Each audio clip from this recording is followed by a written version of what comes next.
আসসালামু আলাইকুম এভরিওয়ান। আজকে আমি মার্কার আর হোয়াইট বোর্ড নিয়ে হাজির হয়ে গেছি। সো একটা ক্লাস নিব, এডিটিং এর ক্লাস না, ম্যাথের ক্লাস নিব। সো একটা ম্যাথ দেই, দেখি এটা কে পারে।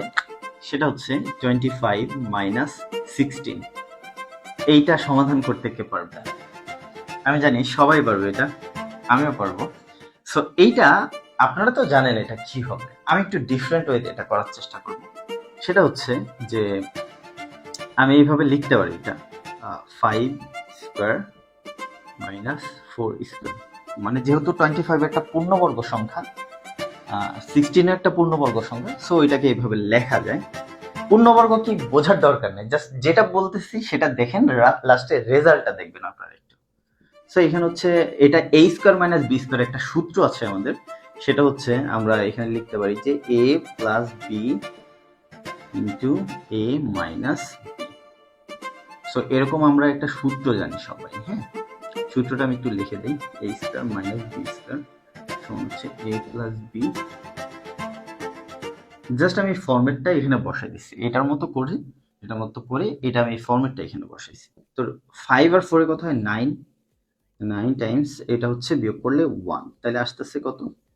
9। তো আপনাদের রেজাল্টটা আশা করি 9ই আসছে।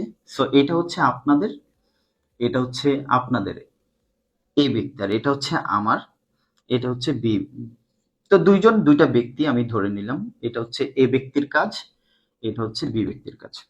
তো এইবার গল্প স্টার্ট করি। যখন আমরা কোনো একটা ম্যাসিভ প্রবলেম সলভ করি, সেটা কিন্তু একটা বিজনেসে রূপান্তর করা যায়। যেমন ধরেন কোনো একটা এলাকায় ভালো শিক্ষা প্রতিষ্ঠান নাই, এখন ওই এলাকায় যদি আপনি একটা শিক্ষা প্রতিষ্ঠান স্থাপন করে দেন, এটা কিন্তু আপনি একটা প্রবলেম সলভ করলেন, পাশাপাশি এটা কিন্তু আপনার একটা বিজনেস। আবার ধরেন আপনি যে এলাকায় আছেন এখানে ভালো খাবারের দোকান নাই, সো এখানে কি একটা হোটেল দিয়ে দিলে এটা একটা প্রবলেমও সলভ করতে পারতেছেন, এটা একটা বিজনেসে রূপান্তর হইতেছে। সো যখন আপনি আপনার বিজনেসটাকে ভালোভাবে চালাইতে পারবেন, এটা কি আপনার একটা সাকসেস না? তার মানে যখন একটা প্রবলেমকে আপনি সলভ করতে পারতেছেন, এটা কিন্তু একটা সাকসেস। ওকে, এবার আসি, এইটা কিন্তু একটা প্রবলেম, আমি যেটা দিলাম এটা কিন্তু একটা প্রবলেম। প্রবলেমটা সলভ যখন করছি, এটা কিন্তু একটা সাকসেস। এইটাও একটা সাকসেস, এইটাও কিন্তু একটা সাকসেস। যখন একটা প্রবলেম সলভ করা হয়, এটার সমাধান যখন আমরা পাই, তার মানে এটার একটা সাকসেস পাইছি। এখন দেখেন এইখানের যে সাকসেসটা আছে, এই প্রবলেমের সাকসেসটা, এখানে স্টেপগুলো দেখেন তো, এখানে কয়টা স্টেপ গেছে? মাত্র একটা স্টেপেই কিন্তু সে সাকসেস পেয়ে গেছে। কেমন যে আমি 16 থেকে যদি 25 পর্যন্ত বলি, 16, 17, 18, 19, 20, 21, 22, 23, 24, 25, মানে 9 ঘর গেলেই আমি হচ্ছে এই বিয়োগফলটা পেয়ে যাচ্ছি। মানে হচ্ছে আমাকে একটা স্টেপ, শুধু একবার কাউন্ট করলে একটা স্টেপ পার হইলে আমি সাকসেস পাচ্ছি। এবার আসি এই সাকসেসটার দিকে একটু খেয়াল করি। এখানে আমি কয়টা স্টেপ পার হয়েছি, এখানে আমি এটাকে ভাঙছি, তারপর এখানে একটা সূত্র ফেলছি, আবার গুণ করছি, তারপর রেজাল্ট পাইছি। তার মানে এখানে আমি 1, 2, 3, তিনটা স্টেপ পার করে এই সাকসেসটা পাইছি। এখন এইটাও সাকসেস, এইটাও সাকসেস। আপনার কাছে কোন সাকসেসটার মূল্য বেশি? কেউ 20 ইয়ার্স বা 30 ইয়ার্সে সাকসেস পেয়ে যায়, কেউ 50 ইয়ার্স, 60 ইয়ার্সে কিন্তু সাকসেস পায়।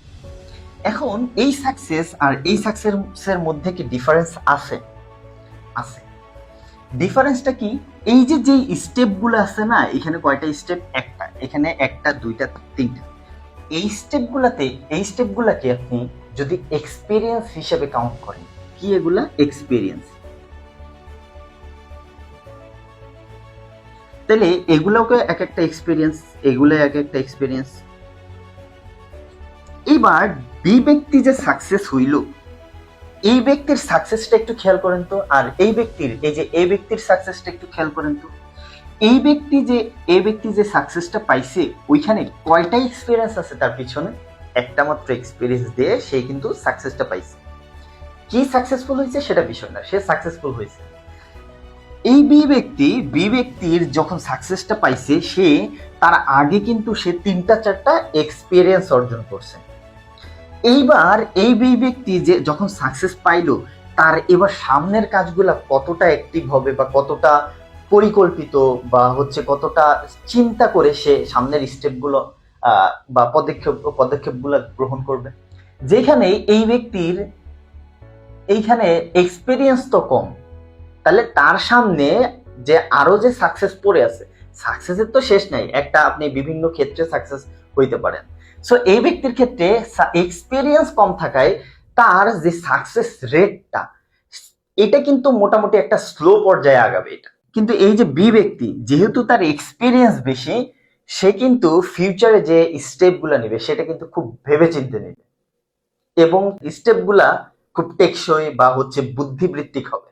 সো এই পুরো জিনিসটাকে যদি আমরা আমাদের লাইফের সাথে মিলাই, যে আমাদের কারো স্বপ্ন থাকে ভালো একটা ইউনিভার্সিটিতে অ্যাডমিশন নেওয়া, কারো স্বপ্ন থাকে বিসিএস ক্যাডার হওয়া, কারো স্বপ্ন থাকে নিজের একটা কিছু দাঁড় করানো, নিজের একটা বিজনেস দাঁড় করানো, উদ্যোক্তা হওয়া। এক একটা মানুষের এক একটা স্বপ্ন থাকে। সো যখন আমরা যাত্রা শুরু করি, কারো কারো যাত্রাটা স্মুথ হয়, কারোটা কিন্তু অনেক কষ্টেরও হয়। তো এই সাকসেসটা পাওয়ার জন্য কারো কয়েকটা স্টেপ পরেই সে সাকসেস পেয়ে যায়, কারো কিন্তু অনেকগুলো এক্সপিরিয়েন্সের মধ্যে দিয়ে যেতে যেতে তারপরে কিন্তু সে সাকসেস পায়। সাকসেস দেওয়ার মালিক কিন্তু একমাত্র সৃষ্টিকর্তা, কাকে কখন দিবে সেটা একমাত্র সৃষ্টিকর্তাই জানে। আমাদের কাজ হচ্ছে এই স্টেপগুলা একটার পর একটা পার হতে থাকা, থেমে না থাকা। এই লোক যদি ধরো এইখানে 2 নম্বর স্টেপে এসে থেমে যায়, ওকে এই সাকসেসের দেখা পাইতো? কখনোই সম্ভব। সো আমাদের লাইফটাই এরকম, যারা পড়াশোনা করতেছো বা নিজের কিছু করার চেষ্টা করতেছো, তোমাদের একটা কথাই বলবো, থামা যাবে না, স্টেপগুলো কমপ্লিট করতে থাকো, একটা সময় সাকসেসের মুখ দেখতে পারবে ইনশাআল্লাহ। আর হ্যাঁ, ভিডিওটা ভালো লাগলে শেয়ার করতে পারো আর কমেন্টে জানাতে পারো বিষয়টা কেমন লাগছে তোমাদের কাছে। এখন অলমোস্ট 2টা 2:30 বাজে, আমি ঘুমাইতে পারতেছিলাম না এই জিনিসটা নিয়ে একটা কন্টেন্ট বানানো না বানানো পর্যন্ত। সো এটা বানিয়ে ফেললাম, আমি কালকের মধ্যে আপলোড দিয়ে দিব। ভালো থাকো, সুস্থ থাকো। ম্যাথমেটিক্সটাকে আসলে লাইফের সাথে রিলেট করে চললে অনেক প্রবলেম খুব দ্রুত সলভ করা যায়, সিদ্ধান্ত নিতেও সুবিধা। আল্লাহ হাফেজ।